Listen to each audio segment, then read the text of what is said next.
Awesome, yes, and thank you for coming. Thank you for being in our house and enjoy all the locations that we have. I love that there's a lot of you that I've seen before. So, like we opened a year ago. Actually, we had the grand opening. Tomorrow we have a big breakfast tomorrow in here, and it's been a journey. I've been with Portal for a year and a half.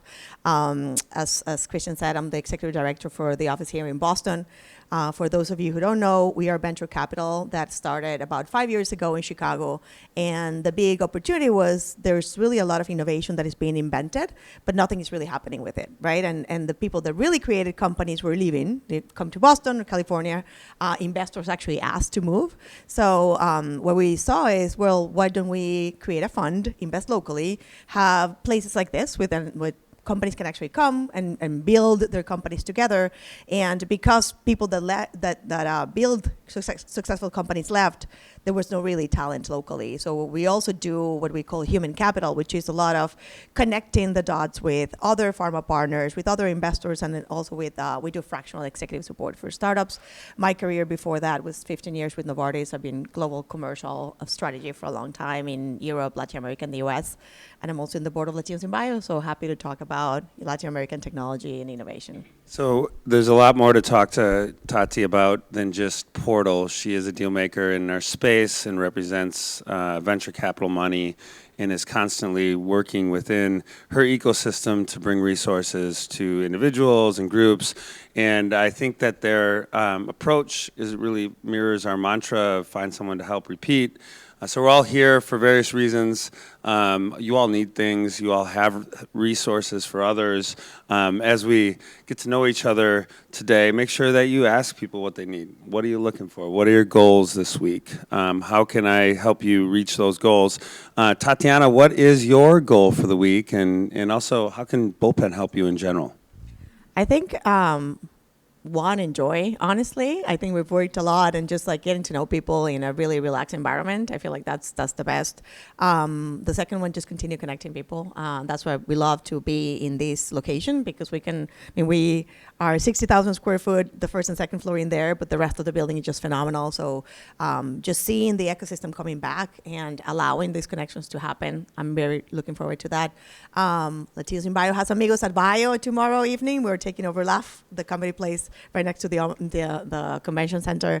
So continue to make connections across, So LAF is a comedy club. It's in the Westin, I believe. Yes, and that's right next Latinas in Bio or Latinos? It's Amigos at Bio. Amigos so for in Bio. Everybody, exactly. Okay, it's open to both genders. Exactly. Awesome. And so good, another comedy club thing going on tomorrow.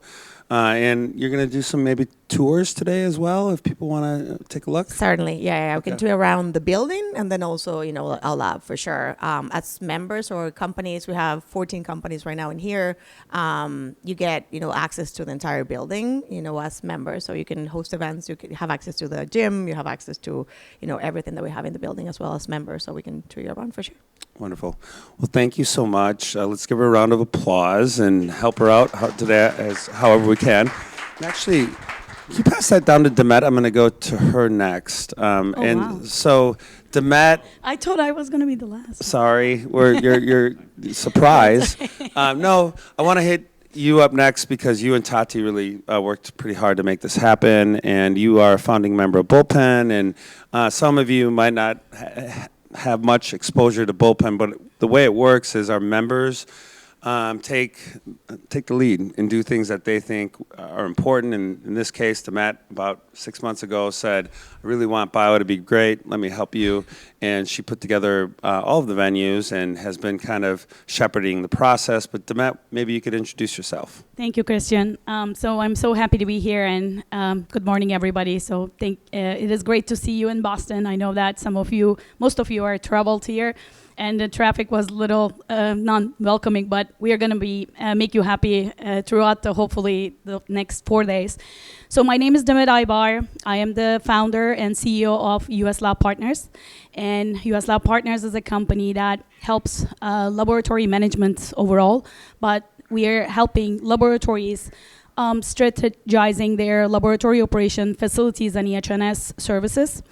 And we are so happy to see early stage companies growing, and then later stage companies accelerate their sciences. Okay, so you're in year one now, I believe. You just completed your first year at U.S. Lab Partners, and It is second year, actually. second year, okay. Yes. And you have a location in Philadelphia as well. That is correct. Okay, what is going to be happening with U.S. Lab Partners over the next year? Anything exciting to talk A about? lot of happening. So we just signed very successful bunch of agreements to make our clients much more successful what they are doing. So one of them is SciSure partnership. So we are so excited about that. And then we did making sure that our EHS services supported with the digital software. So now we have 4 different software products and then supported with boots on the ground services. So we are so excited about that development.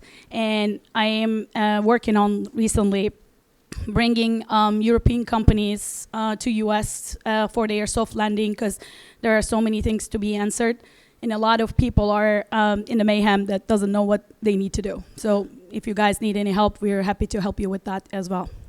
Awesome. So as we digitalize and automate our labs in manufacturing in the biospace, you might be someone we talk to about that. You're a scientist by training.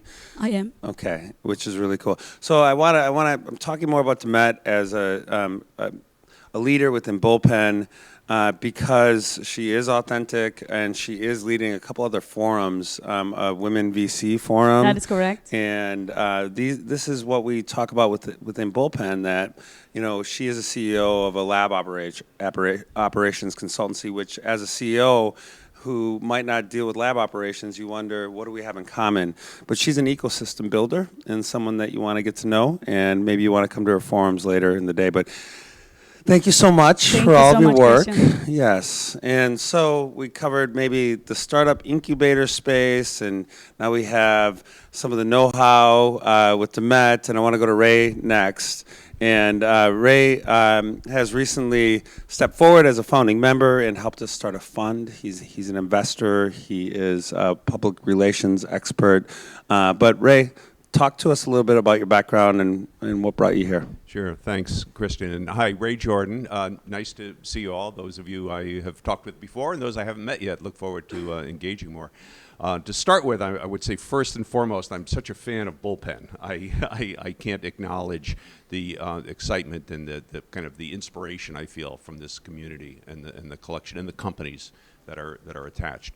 I live 2 lives as a managing director. I oversee Elmstead Partners, an LLC, which is a family investment LLC. And we've actually, in Bullpen, met a number of companies that we've made investments in.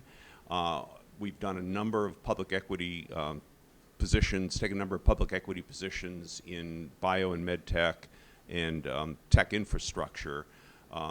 Now with our funding of the Bullpen Emerging Fund, we're actually over 3 dozen private equity companies that we've taken positions in. And we'll talk a little more, I think, about the investment criteria at another time. But in addition to the work funding, I also oversee a Putnam Insights, which is a fractional communication company that has focused on small to mid-cap bio and med tech companies, basically providing communication services, stakeholder outreach services, and so on. And a couple of our clients have been Bullpen members as well. So I kind of see both sides, and there's definitely an interaction there. One of the things I noticed as an investor and met with Christiaan about was maybe the focus on operators in Bullpen, but the lower focus on building an investor community. And we talked about ways to address that. And we thought that by establishing a pilot fund where we took basically the Moneyball participants, the first 5 participants in this round, and collected them as a kind of a vetted group of companies into a fund, we could both create an environment where investors could engage, as well as an opportunity to help to fund these companies where funding, as we know, is existential in the early stages. Are we hearing Ray okay? Maybe, yep. Is it okay? Maybe just bring your mic a little closer. Okay. Okay. All right. Thanks. Unaccustomed as I am to public speaking, which I am unaccustomed to it, but thank you. Which is unusual given that I've spent my entire career in corporate communications, but there you go. So anyway, my hope this week in terms of intentions is to really is to make sure that the companies that are part of Moneyball are well introduced to investors, and hopefully to begin to kind of create an investor community that can benefit both those of us who are investors as well as the companies that we're trying to support. Wonderful. And again, going along with the theme, Ray was a member and said I wanted to do this and has kind of built it, which I think makes us really different as a club. We made room for him. We've been supporting him. He wrote a nice big check to get things kicked off, and we've now deployed into 5 companies. Some other cool things about Moneyball, which is a fun name because of the baseball terminology, and we're pursuing funding, is that there are assistant coaches involved, and each of the teams gives a warrant to the coaching staff. So that warrant, in this case, was a $50,000 warrant, and then they receive some investment, but then the coaches participate over the next 5 years in the success and guidance of that company. So it brings kind of a unique community effect to what we're doing. If somebody does exit down the road, it'll be kind of like mailbox money for the folks that were rooting them on a long time. And so we're going to do this again for JPM. This is the kickoff. There is a minimum of $5K to put in, and I think we're going to do some things within the club to honor those folks that reinvest in the companies. So yes, we want to build more of an investor community, and Ray is leading that, and we're really appreciative of that. And so I'm going to move, Ray. First of all, I think you put your ask out there. You want to get to know people and socialize this mission. Anything else you want to say before we move on to Henryk? No. I mean, certainly on the other part of my life, if you're in a company which is building its sort of public presence and credibility, and even want some informal guidance on that, I'm happy to do it. As part of the kind of the contribution to the on deck companies, we're providing what I call a reputation kickstart program for those companies, where we're basically helping to do an initial reconstruction of their enterprise narrative, build out some stakeholder outreach plans and so on. So I'm happy to do that, and happy to talk with anybody else, even informally, about where you may be, what you may need. I forgot your title at Moderna was head of global affairs when they did this vaccine thing. Yeah, we kind of became commercial. You kind of handled that communication for into the world. 2022. Yes. It was an interesting time for us. And so there is some insights that he brings to our members as well. So thank you so much, Ray. Appreciate it. Okay, so next up is Henryk Dabrowski. So we're kind of climbing the ladder here from incubator to operator to investor to now. I think, one unique thing that Henryk brings to our investor community is his access to LPs and the ability to build out that upside of it. So Henryk, first of all, tell us about your background and then tell us what you're doing today. We'll get into. So thank you very much for being here, and thank you for welcoming us again, Christiaan and the Bullpen team. It's always an honor to be with you. You guys help so much, and I coincide with your philosophy of looking for someone to help repeat, and that's what we do. So a little bit of my background is I'm a multi-exit founder. I created 44 companies, sold 14, and took 3 public. So and in 2015 said enough of the self-inflicting pain. But I have a massive career of building companies, taking them on a global basis, and on a successful path. I live in Miami, so now our city has become sort of a hub of entrepreneurship and a lot of new things happening. So it's been an exciting time to be there as well.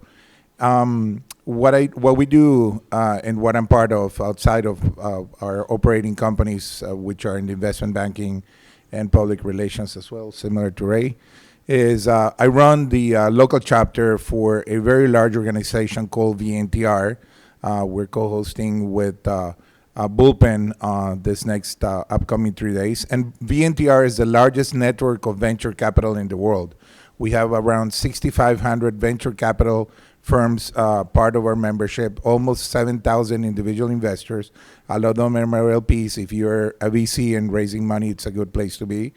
We're right now in almost 40 cities around the world, in many continents. And what we do is we help our network of VCs get connected, share best practices, investment opportunities.